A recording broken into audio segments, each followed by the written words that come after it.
बिटिया मैंने बुझेलू बिटिया बिटिया कुंवर के कहल जाला।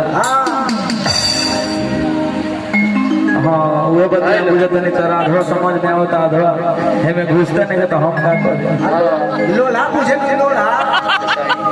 अरे पेनी के छिटिया बिटिया अरे लागलू हसीन हसीन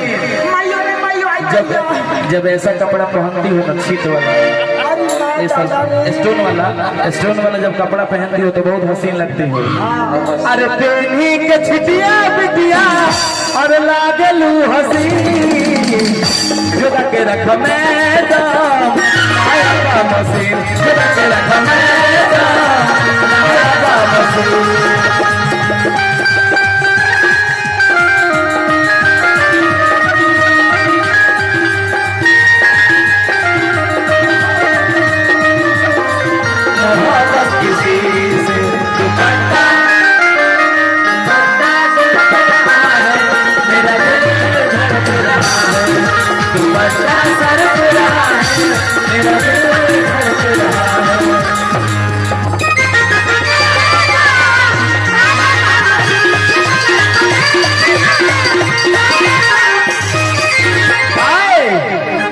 बड़ भैया श्री हीरालाल यादव जी की तरफ से ना जी।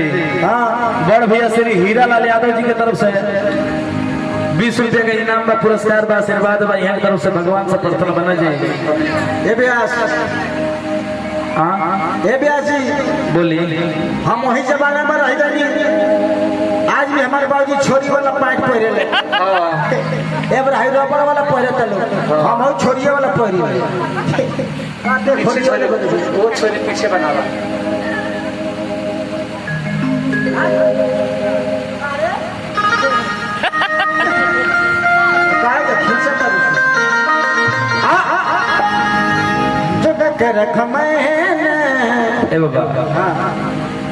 बोले लू हवा से मधमिश्री टपकेला जब तुम मुंह से बोलती हो ना तो लगता है कि रसगुल्ला चपक रहा है। बोले लू हवा से मधमिश्री टपकेला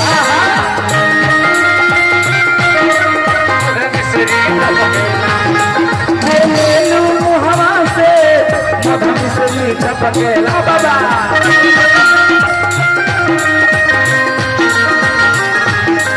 धैली अकबरिया में मत हमरो बहकेला दादा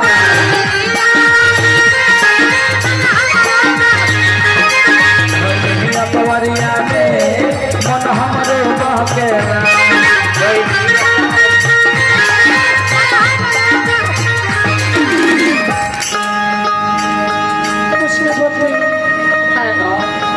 अरे कृष्णा बेदर्दी मनोज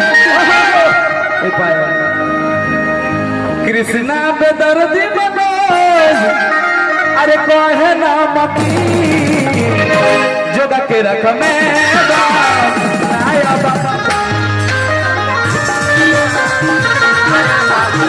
जोगा के रख मैडम